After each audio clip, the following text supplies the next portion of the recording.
नमस्ते स्टूडेंट्स। आशा करता हूँ कि आप सब लोग स्वस्थ होंगे और घर पर ही होंगे। कृपया करके बाहर ना जाएं और स्वस्थ रहें। अब हम नया चैप्टर शुरू करने जा रहे हैं पेंसिल शेडिंग का। अब पेंसिल शेडिंग के बारे में आपने पहले भी कुछ किया हुआ है, जो उसी चीज़ को हम आगे बढ़ाएंगे। अब पहले पिछली चीज़ को थोड़ा रिवाइज करते हुए हम आगे बढ़ेंगे। पहले हम जानेंगे कि पेंसिल शेडिंग क्यों करते हैं और उसको करने के लिए हमें मटेरियल क्या चाहिए होगा। मटेरियल चाहिए होगा, पेंसिल चाहिए होंगी। डिफरेंट ग्रेड्स की पेंसिल हैं हमारे पास, जैसे ये हैं HB, 2B, 4B, 6B। इस तरह से हमें अलग अलग ग्रेड्स की पेंसिल चाहिए होंगी। ये आप देख रहे हैं 6B। तो इसके साथ साथ इरेज़र और शार्पनर। अब सिर्फ ये सामान हमें चाहिए होगा। अब हम आगे बढ़ते हैं। एग्जाम्पल के तौर पे आप ये बॉल देखिए। अब देखिए कि इस बॉल को शो करने के लिए ये हमें 3D दिख रही है। अब इसको यूं का यूं 3D या बॉल ले लीजिए या कोई फ्रूट ले सकते हैं, जैसे एप्पल है ये। अब इन्हें हम 3D शो करने के लिए कि किस तरह से 3D शो करना है, तो उन सब चीज़ों के लिए हम क्या करते हैं, पेंसिल शेडिंग करते हैं। अब आपने ये एक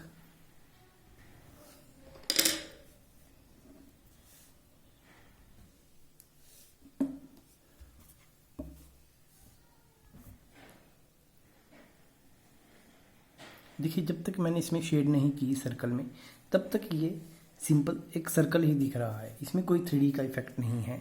और अगर मैं इसमें शेडिंग कर देता हूँ तो ये कुछ इस तरह से नज़र आएगा। अब इसमें क्या है कि लाइट, शेड और शेडो, तीन चीज़ें दिखाई हुई हैं। एक बॉल की तरह नज़र आ रहा है। अब यही काम हम एक फ्रूट बास्केट बनाएंगे, उसके अंदर भी हम सेम ऐसा ही करेंगे। फ्रूट बास्केट बनाते वक्त हम क्या करेंगे कि एक बास्केट बनाएंगे, थोड़ी कर्व लाइन एकदम सीधी ना होके थोड़ी कर्व होगी, यहाँ से भी।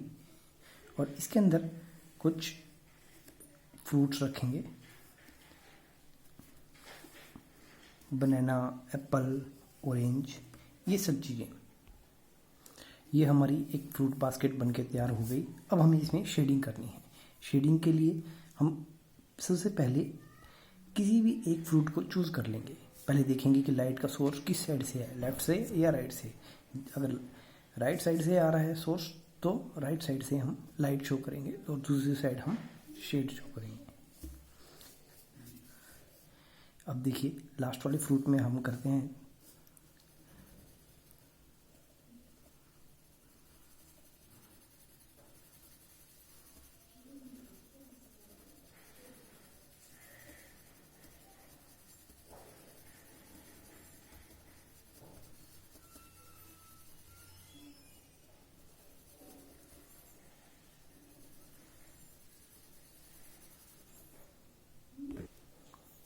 ध्यान रहे कि जो आउटलाइन हो वो बिल्कुल ही लाइट हो, नहीं तो वो हमारे ऑब्जेक्ट की जो लाइट आ रही है, मेन लाइट आ रही है ऑब्जेक्ट के ऊपर, वो डिस्टर्ब करेगी उसे। ये देखिए, एक लास्ट में जो फ्रूट है वो बनके तैयार हो गया। अब हम इसे ऑरेंज की शेप देंगे। ऑरेंज की शेप देने के लिए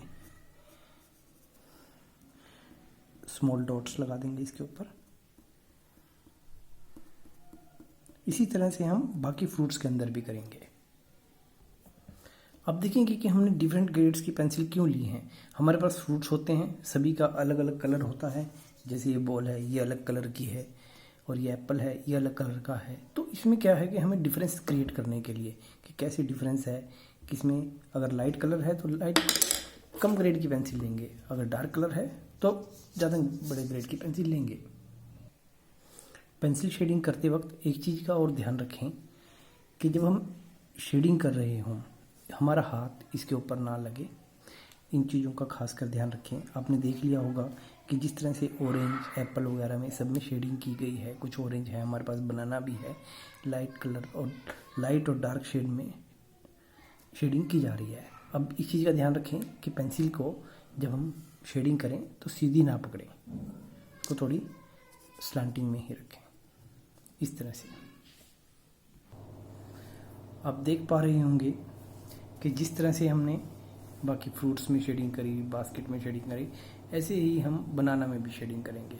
खास ध्यान रखेंगे कि पेंसिल को बिल्कुल भी ज़्यादा प्रेस नहीं करना है, ज़्यादा गड़ा के नहीं चलाना है। अगर ज़्यादा गड़ा के चलाएंगे तो शीट के अंदर ही निशान पड़ने का डर रहेगा। ये देखिए, अगर ज़्यादा गड़ा के चलाया तो शीट के अंदर निशान पड़ने का डर रहेगा और वो इरेज भी अच्छे से नहीं होगा। और इरेजर का तो कम से कम इस्तेमाल करें। देखिए स्टूडेंट्स, हमारी जो वर्क है अब इसमें शेडिंग लगभग कंप्लीट होने को है। बस रह गया है तो फ्रूट्स में थोड़ा टेक्सचर देना। टेक्सचर आप समझते होंगे, जैसे संतरे में थोड़े निशान होते हैं, डॉट होते हैं, एप्पल के अंदर कुछ लाइंस वगैरह होती हैं ये, और बाकी थोड़ा बहुत बनाना के अंदर कुछ निशान वगैरह होते हैं। हम इन्हें कंप्लीट करेंगे। इतनी शेडिंग करने के बाद इन्हें हम कंप्लीट करेंगे। और इसे अब इसके अंदर यहाँ पे भी जहाँ लाइट है वहाँ लाइट पेंसिल यूज़ करेंगे, और यहाँ पे हम 4B का इस्तेमाल कर लेंगे। 4B या 8B पेंसिल, 6B, किसी भी जो थोड़ी डार्क ज़्यादा हो तो उसका इस्तेमाल करेंगे और इसे फिनिशिंग देंगे। स्टूडेंट्स, हमारा काम लगभग कंप्लीट होने वाला है। अब हम इनमें शेडिंग के बाद थोड़ा थोड़ा टेक्सचर देंगे, एप्पल में, ऑरेंज में, और बास्केट को हम थोड़ा प्लेन रखेंगे क्योंकि आपका शुरुआती क्लासेस हैं। तो शुरुआत में थोड़ा हल्का ही शेड करें, हल्का ही टेक्सचर रखेंगे, शेडिंग पे ज़्यादा ध्यान देंगे। तो अब शेडिंग पे ध्यान देने के बाद अब बात आती है कि इन्हें हम कंप्लीट करने के बाद आप एक चीज़ का ध्यान रखेंगे, इसे आप as a homework still life को कंप्लीट करेंगे। और इसमें आप चाहें तो कुछ और फ्रूट्स वगैरह भी ऐड कर सकते हैं।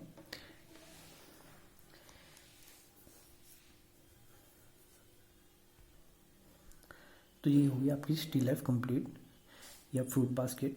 अब इसे 3D में कंप्लीट करें, पूरा शेडिंग वगैरह दें, मेहनत करें, आराम से करें। जितने आराम से करेंगे उतना अच्छा होगा। एक दो बात का और ध्यान रखें कि जो आपकी चारों तरफ की शीट है वो गंदी ना हो। इसकी थोड़ी साफ सफाई से काम करते हुए इसको ध्यान में रखेंगे और इनमें शेड करते जाएंगे। ये होगी आपकी फ्रूट बास्केट कंप्लीट।